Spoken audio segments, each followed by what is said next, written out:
한국의 옛날 이야기를 넘어 세상 모든 얘기를 재미와 감동의 마법으로 들려드리이다.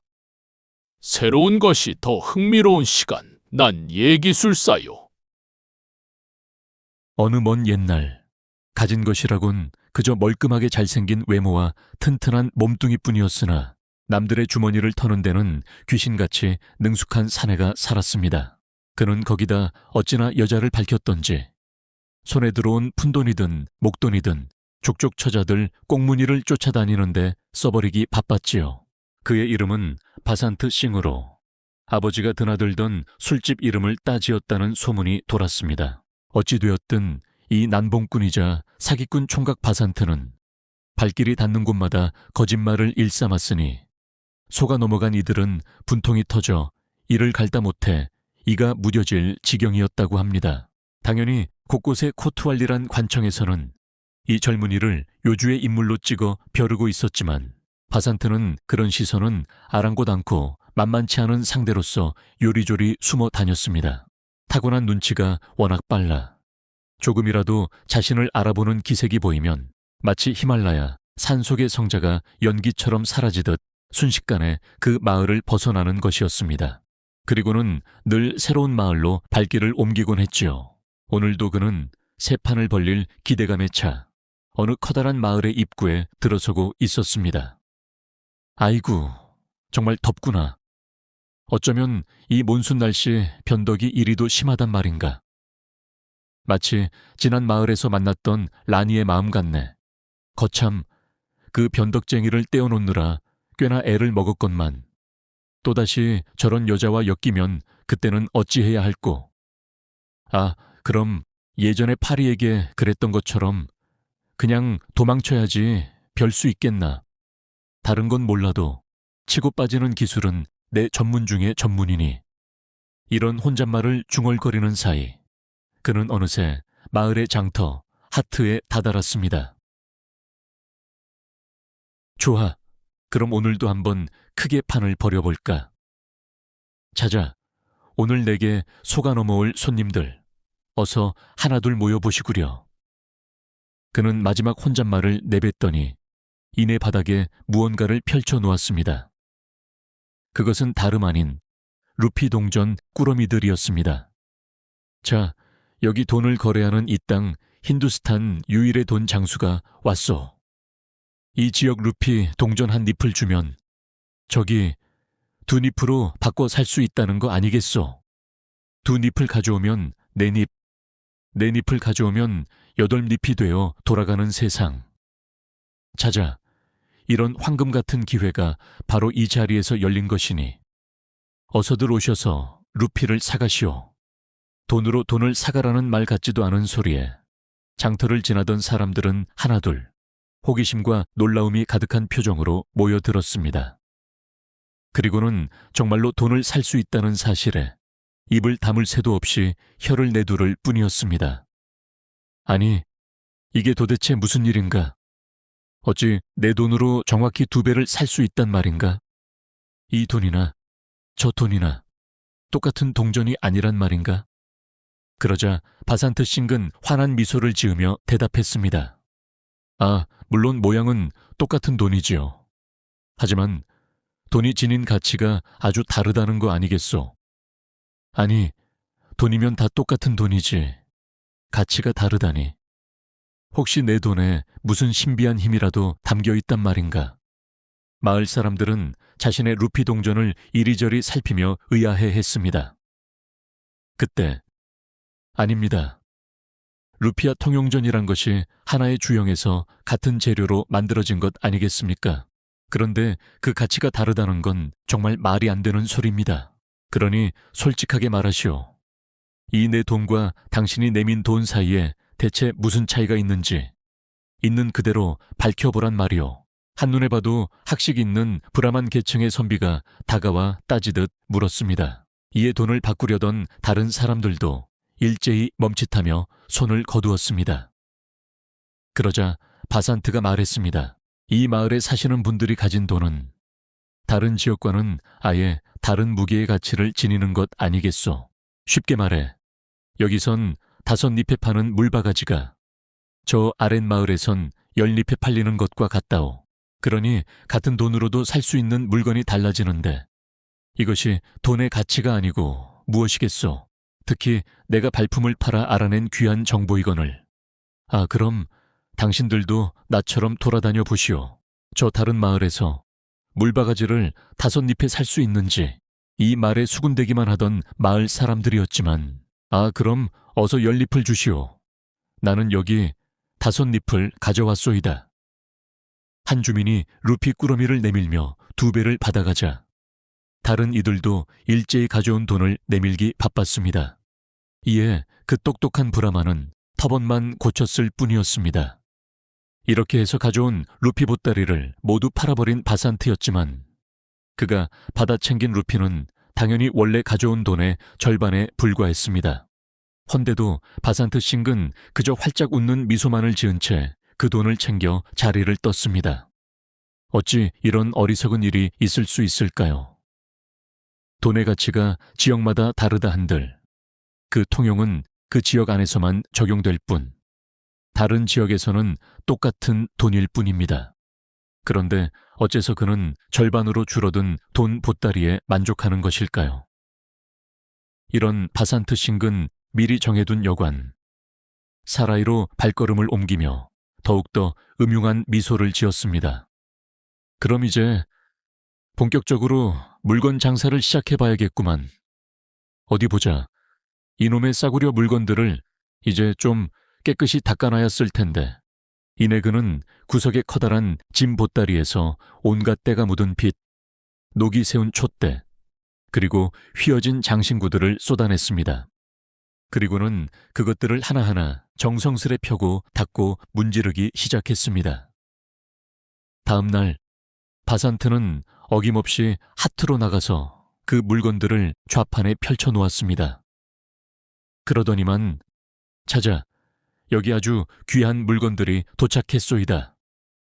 저 아랫마을은 물론이고 전국 팔라크, 전역에서 10립 이상 하는 물건들을 여러분의 고귀한 돈의 가치로 단 2립 이하의 가격으로 모시겠습니다. 찾아, 어서들 물건들을 보시오. 이 동네에서는 쉽게 찾아볼 수 없는 희귀한 물건들이 외다. 이 소리에 어제 푼 돈을 2배로 바꿔주던 그 장사꾼이라는 사실 때문에 마을 사람들은 더욱 귀가 솔깃해져 우르르 한꺼번에 몰려들었습니다. 그리고서는 그 물건들을 하나하나 들어보며 신기해했습니다. 아니, 이건 진짜 금부티처럼 빛이 나는데 어째 이렇게 광이 날까? 내 것과 비슷한 장신구 같기도 한데 말이야. 아, 그래도 뭔가 더 비싸 보이지 않은가? 어째 이런 걸 반값에 살 수 있다니. 우리 동네가 진짜 잘 살긴 하나 보네. 다른 곳에서는 이걸 훨씬 더 비싸게 산다니까. 이런저런 이야기를 주고받으며 마을 사람들은 그 물건들을 정신없이 사갔습니다. 좋은 물건을 헐값에 샀다는 생각만이 온 마을을 휩쓸고 지나간 것이었지요. 사실 그 물건들은 누군가 내다버린 고물 수준에도 못 미치는 것들이었는데 말입니다. 제 돈의 가치가 다른 곳보다 훨씬 높다는 바산트 싱의 말에 일찌감치 속아 넘어간 마을 사람들은 더 좋은 물건을 샀다는 만족감에 부풀어 각자 집으로 돌아갔습니다. 바산트 싱은 노을이지는 장터 한 구석에서 잔뜩 싣고 온 물건들을 모두 팔아치웠습니다. 그리고는 좌판을 거두자마자 곧장 그 마을을 떠났습니다. 그가 챙긴 루피 꾸러미는 처음에 가져온 것보다 적어도 10배 이상 불어 있었습니다. 바산트 싱기 마을을 떠난 지 며칠이 지나자 마을 사람들은 그에게서 산 물건들에 이상한 변화가 생기는 것을 목격했습니다. 녹이 슬어오르는 것은 기본이요. 어떤 물건은 금세 부서져 본래의 역할을 전혀 하지 못했습니다. 순식간에 아무짝에도 쓸모없는 것이 되어버린 것이었지요. 이에 마을 주민들은 바산트 싱을 찾아 장터를 샅샅이 뒤졌지만 그가 도망친 지는 이미 닷새가 넘어간 터였습니다. 그들은 그저 분통을 터뜨리며 제 무릎만 쳐 달 뿐이었습니다. 이러한 상황을 뻔히 안다는 듯 바산트 싱은 그저 배시시 웃으며 자기 갈 길을 떠나 멀어졌습니다.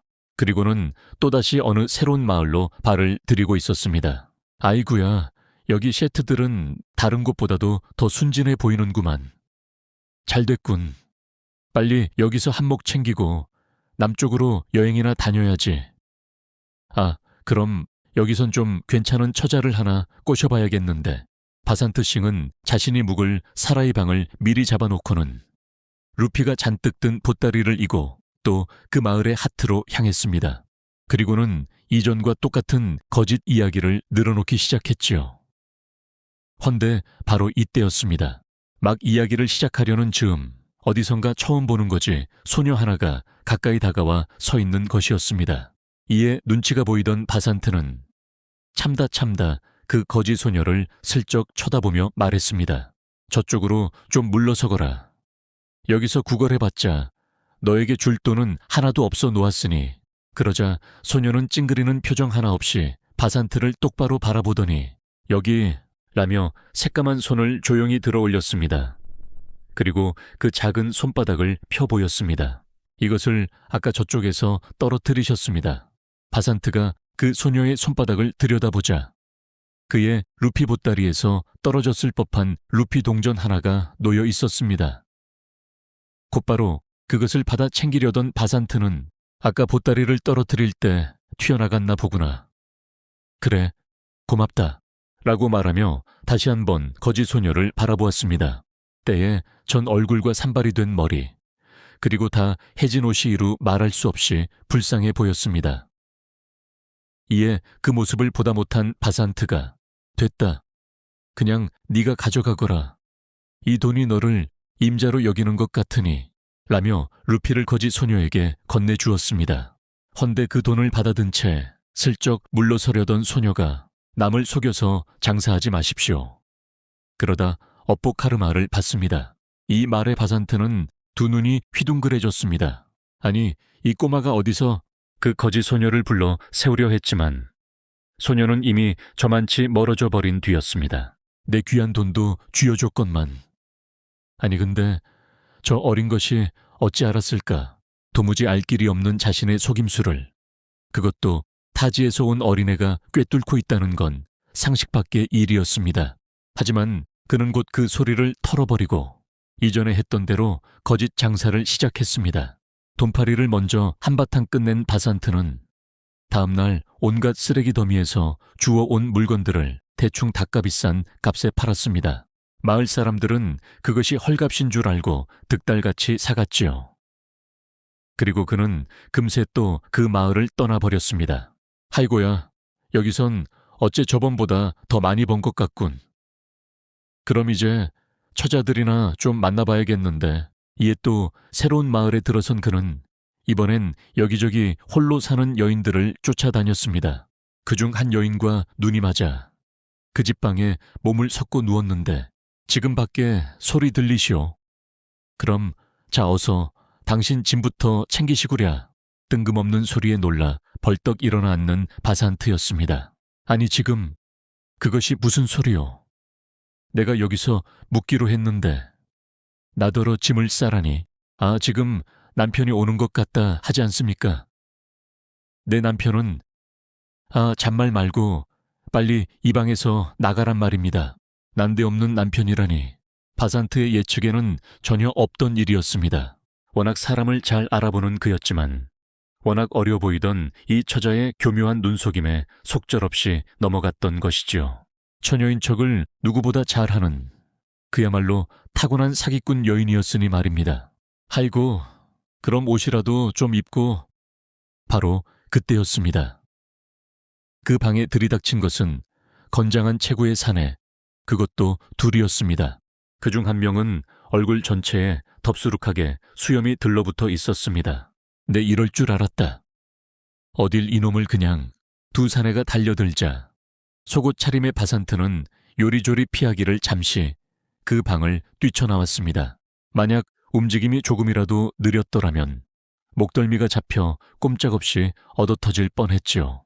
그리고는 쉴 새 없이 다름질쳐 맨발이 다 부르트고 나서야 어느 산속에 몸을 숨길 수 있었습니다.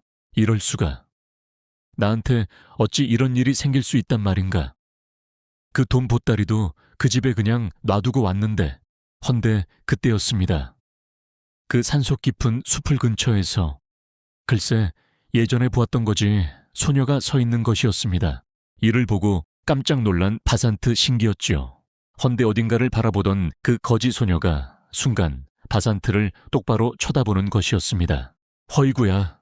깜짝 놀란 바산트가 벌떡 일어나 앉았지만 그가 누워있던 곳은 맨몸으로 잠들었던 흙바닥이었습니다. 그저 잠든 사이에 그 거지 소녀가 꿈에 나타났던 것이었지요. 아, 그래도 놀란 건 놀란 거 아닌가. 아이고, 심장이야. 어째 그 거지 소녀가 이 머릿속에서 떠나질 않는다냐. 그러면서 그 소녀가 했던 업보를 받는다는 말을 매일같이 곱씹어 온 그였습니다. 남을 속이면 하늘의 벌을 받을 거라는 그 말이 수없이 귓가를 맴돌고 있었던 것이지요. 어찌 되었든 그 사기꾼 처자의 남편은 그 마을 산적 두목과 친구 사이였습니다. 그래서 산적 두목까지 함께 집에 왔던 그때 만일 잡혔다면 정말 뼈도 못 추렸을 거라 바산트는 생각했습니다. 아직도 몸이 부들부들 떨릴 정도였으니 말입니다. 그런 일이 있고 난 후 바산트는 또 다른 처자와 눈이 맞았습니다. 헌데 이번에는 아주 부잣집 대지주의 외동딸이었습니다. 그 집 어르신이 어떤 일을 하는지는 몰라도 이번 기회에 장사일은 그만두어야겠다고 바산트는 결심했습니다. 그리고는 그 외동딸과 몰래 동침을 하려 그녀의 방으로 한밤중에 발을 들였습니다. 서로의 옷고름을 풀려는 그 순간 세트박은 들으라.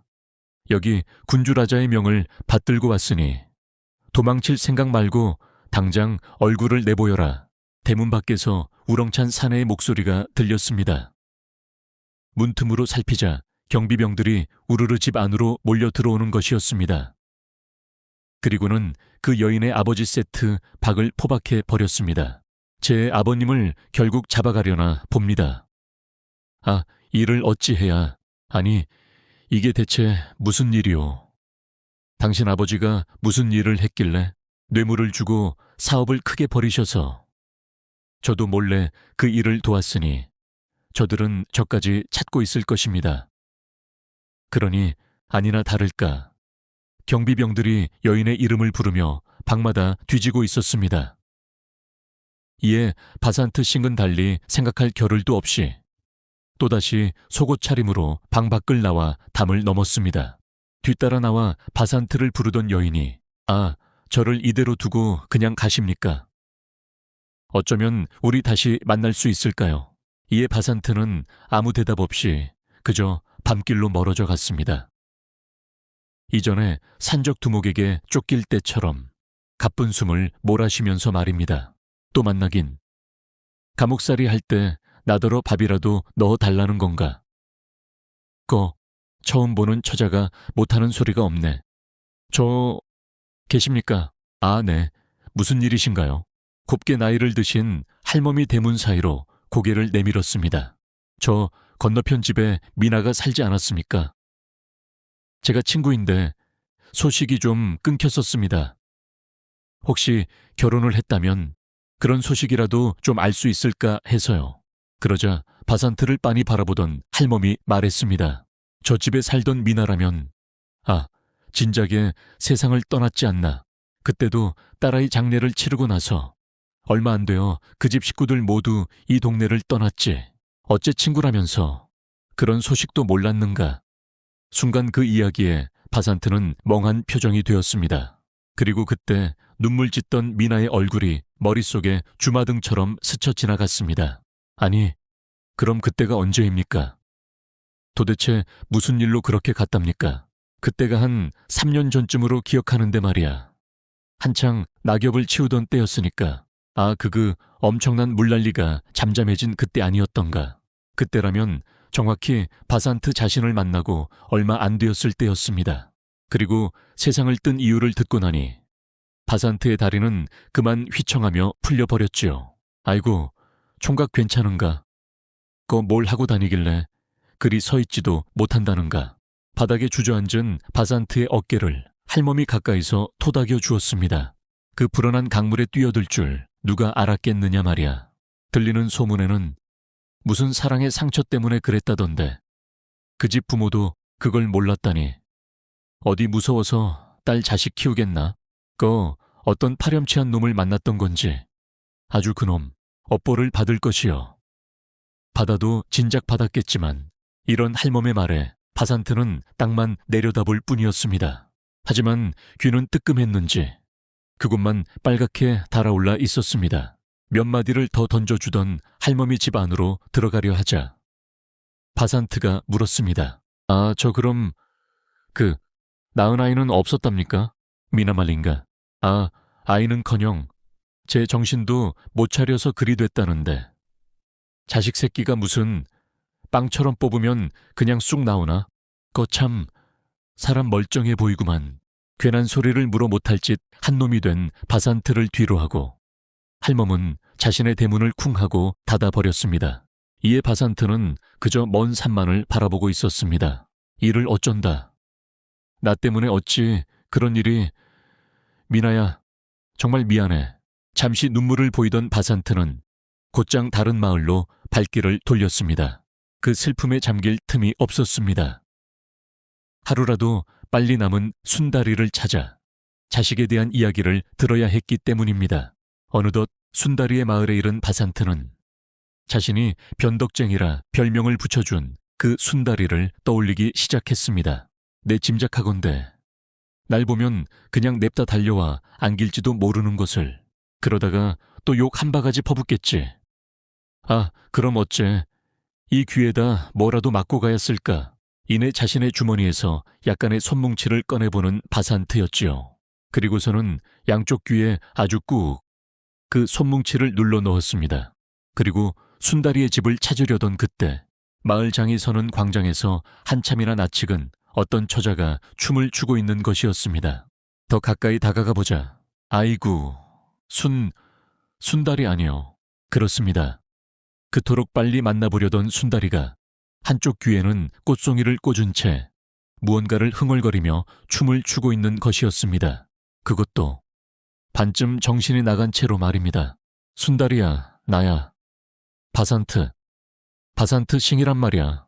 가까이서 외쳐도 순다리는 딴 곳만을 바라보며 춤을 추었습니다. 그러다 바산트가 그녀의 팔을 슬쩍 잡자 그제야 바산트를 바라보는데 운걸운걸 뭐라 몇 마디를 하는 것 같던 순다리는 마치 바산트를 처음 보는 것처럼 고개를 획 돌려버렸습니다.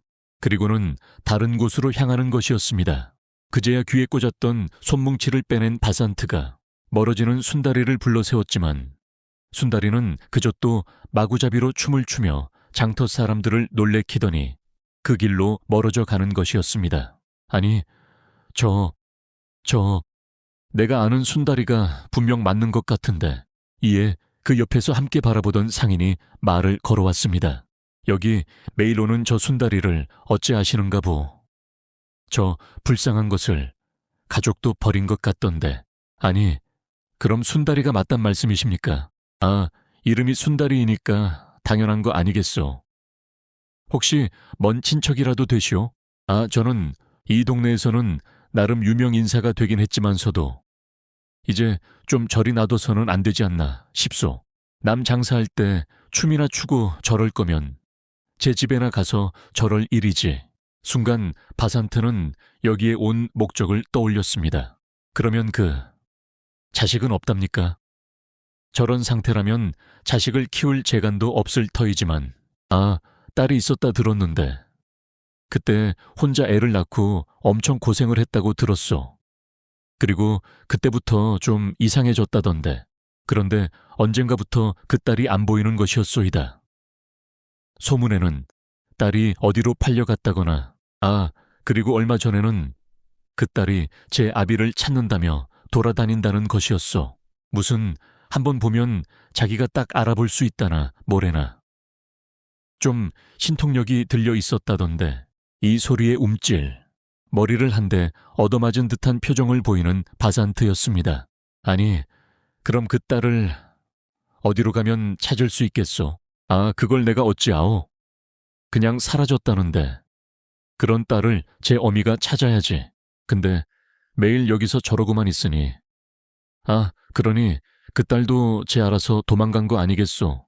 이런 소리에 망연자실, 어찌할 바를 몰라 난감해하는 바산트였습니다.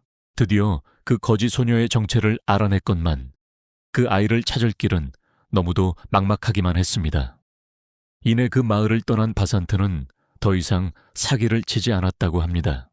그리고는 여태껏 여인들에게 범한 자신의 죄를 깊이 참회하며 매일같이 반성하는 자세로 한 마을에 정착했다고 하네요. 그리고는 그곳에서 아주 정직한 일로 돈을 벌며 하루하루 평범한 생활을 이어갔다고 합니다. 그러다 보니 참한 처자도 만날 수 있었고 남들처럼 자식도 낳아 아주 단란한 가정을 꾸릴 수 있었다고 합니다. 그날도 바산트의 어린 아들 라울이 마당에서 혼자 놀며 대문을 들락날락하고 있을 때였습니다. 낮에 한창 밭일을 하고 집에 온 뒤 옷을 갈아입고 나온 바산트가 아내의 빨래 널기를 돕고 있을 그때였습니다. 아버지, 이거 보시어요. 저도 이 루피를 얻었습니다요. 종종 걸음으로 뛰어온 아들이 그 고사리 같은 손바닥을 내밀어 보였습니다. 루피라니? 어디 보자. 아들의 손바닥엔 정말 작은 루피 동전 하나가 놓여 있었습니다.